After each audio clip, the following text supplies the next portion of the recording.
Movie के start में हम आयरिस को देखते हैं जो इस मूवी का मेन कैरेक्टर होती है। दरअसल आयरिस जब छोटी थी तभी उसके पेरेंट्स की डेथ हो गई थी। इसी वजह से आयरिस को अपना स्कूल छोड़ना पड़ा ताकि वो अपने भाई की देखभाल कर सके। लेकिन आयरिस के ब्रदर को बोन मैरो फेलियर होता है और अपने भाई के ट्रीटमेंट के पैसे ना होने की वजह से आयरिस जॉब के लिए इंटरव्यू देने जाती है। अब आयरिस अपने भाई के डॉक्टर के पास जाती है जहाँ उसे उस डॉक्टर का फ्रेंड मिलता है। अब यहाँ डॉक्टर आयरिस को बताता है कि शेफर्ड काफी सालों से लोगों की मदद करते हुए आ रहा है और क्योंकि वो उन लोगों को दर्द समझता है इसी वजह से वो आयरिस की भी हेल्प करना चाहता है। अब डॉक्टर का फ्रेंड आयरिस को ऑफर करता है कि उसके पास सोल्यूशन है जिससे उसकी सारी प्रॉब्लम्स ठीक हो सकती हैं और उससे उसे इतने पैसे मिल सकते हैं कि उसे कभी भी काम करने की जरूरत नहीं पड़ेगी। इनफैक्ट वो उसके भाई के लिए डोनर भी ढूंढ कर ला देंगे और इसके लिए बस आयरिस को उसके घर पर डिनर के लिए आना होगा जहां उसकी तरह कई लोग होंगे जिसके साथ उसे गेम खेलना होगा और जो उस गेम में आखिर तक सरवाइव कर गया तो उसका पूरा खर्चा वो लोग देंगे। अब यहाँ आयरिस काफी ज्यादा खुश हो जाती है, साथ ही साथ वो काफी फिक्रमंद हो जाती है क्योंकि जाहिर सी बात है उसे उस गेम के बारे में कुछ भी नहीं पता है। जिस पर डॉक्टर उसे कहता है कि उसे इसमें डरना नहीं चाहिए और वो भी इस गेम को खेल चुका है और आज उन्हीं की वजह से वो अपनी स्टडी कंप्लीट करके यहाँ तक पहुँचा है। अब आयरिस को कॉल आती है जहाँ उसे पता चलता है कि जिस इंटरव्यू के लिए वो गई थी वो जॉब किसी और को दे दी गई है। जिस पर आयरिस काफी ज्यादा सैड हो जाती है और तब वो डिसाइड करती है कि वो इस डिनर पर जाएगी। लेकिन वो अपने भाई को ये सब के बारे में नहीं बताना चाहती थी जिस पर वो उसे झूठ कह देती कि वो अपने फ्रेंड के साथ डिनर पर जा रही है। अब शाम को एक कार आयरिस को पिक करती है। हम यहाँ वो घर को देखते हैं जहाँ आयरिस को लेकर जाया जाता है और ये घर जंगलों के बीचों बीच में होता है। अब यहाँ आयरिस को लिविंग रूम में ले जाया जाता है जहाँ उसी की तरह 7 प्लेयर्स होते हैं जिनमें से कार्ल और ल्यूकस आयरिस से मिलते हैं और वो लोग उसे बाकी मेंबर से इंट्रोड्यूस करवाते हैं। जिनमें से एक पीटर होता है जो कि अल्कोहलिक इंसान था जिसने अपने पूरे पैसे डुबा दिए थे। फिर वो एक बूढ़ी औरत से मिलवाते हैं जो कि पैरालाइज्ड होती है। फिर वो ट्रेविस को दिखाता है जो कि आर्मी में था और अब उसकी फाइनेंशियल हालत ठीक नहीं होती और एक लड़की जो काफी शांत होती है जिसका नाम एमी होता है और एक बूढ़ा आदमी। अब यहाँ पर एक गार्ड आता है और उन्हें अपनी मोबाइल फोन्स और बाकी सामान रख कर डाइनिंग टेबल पर आने का कहता है। अब सब लोग डिनर टेबल पर बैठ जाते हैं। तभी वहाँ पर शेफर्ड और उसका बेटा और बटलर आ जाता है। तभी वहाँ पर डिनर लाया जाता है जिसमें उन्हें मीट और ड्रिंक सर्व किया जाता है। तभी आयरिस शेफर्ड को कहती है कि वो बचपन से ही वेजिटेरियन है और वो ये मीट नहीं खा सकती। जिस पर शेफर्ड उसे कहता है कि अगर उसने ये मीट पूरा खा लिया तो उसे $10,000 देगा।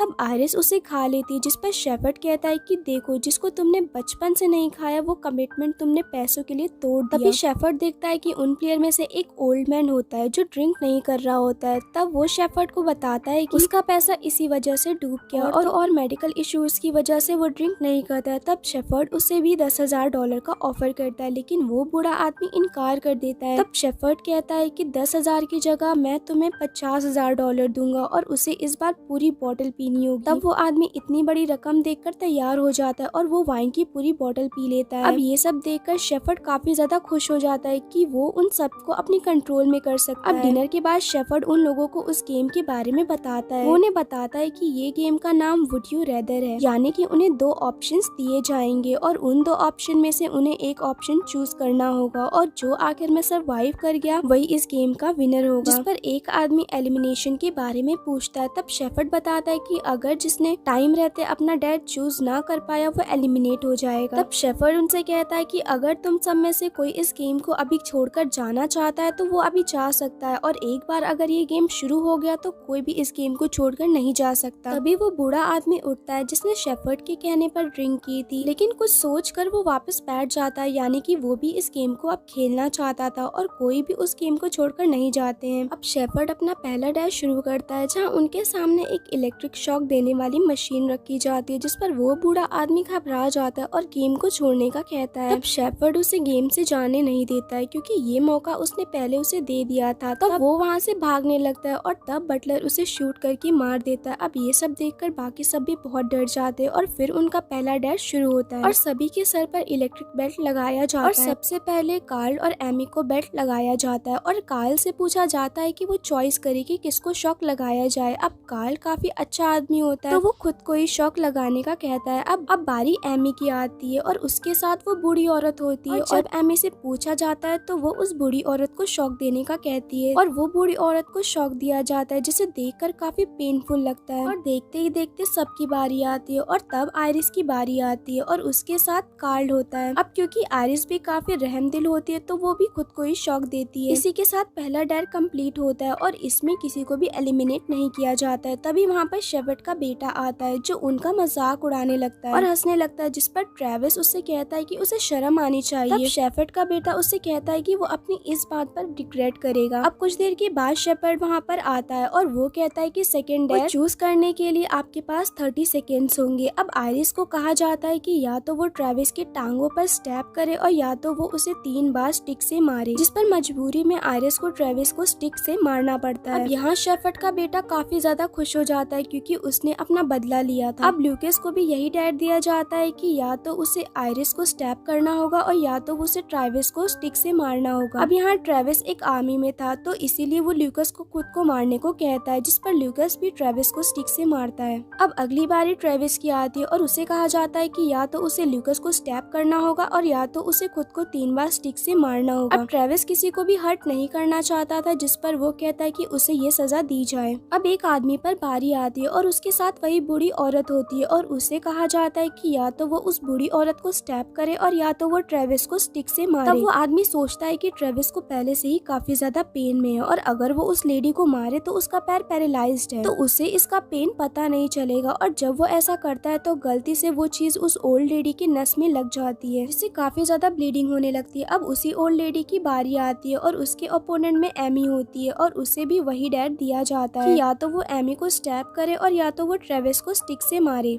तब वो ओल्ड लेडी एमी से बदला लेती है और उसे स्टैप करती है। अब एमी की बारी आती है और उसे कहा जाता है कि या तो वो ट्रेविस को मारे और या तो वो किसी भी पार्टिसिपेंट को कहीं भी स्टैप करे, जिस पर वो आयरिस को स्टैप करती है। अब इसी बीच हमें पता चलता है कि वो ओल्ड लेडी मर चुकी है और तब उसकी बॉडी को उस रूम से बाहर निकाल दिया जाता है। और अब बारी कार्ल की आती है और उसे भी ट्रेविस को मारना या तो ल्यूकस के पैर में स्टैप करना होगा। अब यहाँ कार्ल समझ जाता है कि ये गेम सर्वाइवल का है और उसे इस गेम में किसी तरह सर्वाइव करना होगा। अब यहाँ ट्रेविस काफी ज्यादा पेन में होता है लेकिन कार्ल उसी को ही जाकर मारता है और इसी वजह से ट्रेविस की भी मौत हो जाती है। अब शेफर्ड और बटलर दूसरे डेयर के बारे में सोच ही रहे होते हैं कि तभी वो सब मिलकर अटैक कर देते हैं ताकि वो लोग वहाँ से बचकर निकल सके, लेकिन इसी बीच कार्ल की मौत हो जाती है। और तब शेफर्ड सबको ऑर्डर देता है कि सब वहाँ पर बैठ जाए, जिस पर सब डर कर बैठ जाते हैं। अब दूसरी तरफ आयरिस के डॉक्टर को काफी गिल्ट होता है आयरिस को लेकर, क्योंकि वो इस गेम के बारे में जानता था और वो वहाँ पर आ जाता है ताकि वो उन सबको बचा सके, लेकिन वो लोग उसे भी शूट करके मार देते हैं। अब गेम फिर से स्टार्ट होता है, जिस पर शेफर्ड उन्हें बताता है कि या तो उन्हें बड़े से ड्रम में पानी के अंदर 2 मिनट तक सांस रोककर रखना और दूसरा ऑप्शन यहाँ पर रखे एनवेलप है जिसे उन्हें चूज करना होगा। तभी एक आदमी एनवेलप को चूज करता है जिसमें एक क्रैकर बना होता है। तब शेफर्ड उसे बताता है कि उसे अपने हाथों में क्रैकर रखना होगा और उसे फोड़ना होगा, जिस पर उस आदमी को लगता है कि ये तो आसान है, लेकिन तब उसके हाथ पर एक बॉम्ब रख दिया जाता है और उसे टेप से बांध दिया जाता है और उस बॉम्ब के फटते ही उस आदमी का हाथ भी फट जाता है और उसकी भी मौत हो जाती है। अब ल्यूकस की बारी आती है और वो भी एनवेलप चूज करता है जिसमें एक आग बनी हुई होती है। तब शेफर्ड उसे बताता है कि उसे अपनी आंखों पर कट लगाना होगा, जिस पर वो ये डेयर करने से मना कर देता है, लेकिन तब शेफर्ड उसके पीछे गन रख देता है और कहता है कि उसके पास सिर्फ 30 सेकेंड्स है। तब ल्यूकस के पास कोई ऑप्शन ना होने की वजह से वो अपनी आंख पर कट लगा लेता है। अब आयरिस की बारी आती है जिस पर वो पानी में सांस रोकने का डेयर लेती है और वो लकीली कंप्लीट भी कर लेती है। अब बारी आती है एमी की, तो वो एनवेलप चूज करती है क्योंकि उसे पानी से डर लगता था और वो एनवेलप पर एक ड्रम बना हुआ होता है और उस पर 4 लिखा हुआ होता है, यानी कि उसे उस ड्रम में 4 मिनट तक सरवाइव करना होगा, जिस पर वो भी इतने देर तक सरवाइव नहीं कर पाती और उसकी मौत हो जाती है। अब इस गेम में 2 लोग बचे थे, एक आयरिस और एक ल्यूकस, जिस पर शेफर्ड एक टॉस करता है और आयरिस उसमें जीत जाती है। अब शेफर्ड आयरिस को बताता है कि या तो वो ल्यूकस को ना मारकर अपने साथ ले जाए, लेकिन तब उसे कोई भी पैसा नहीं मिलेगा और अगर वो उसे मार दे तो उसे उसके बहुत से पैसे मिलेंगे। तब ल्यूकस उसे मना करता है कि वो उसे ना मारे क्योंकि उसकी भी सिस्टर्स है, लेकिन आयरिस अपने भाई का सोचने लगती है और ल्यूकस को शूट करके मार देती है। अब यहाँ आयरिस को काफी ज्यादा रिग्रेट होता है।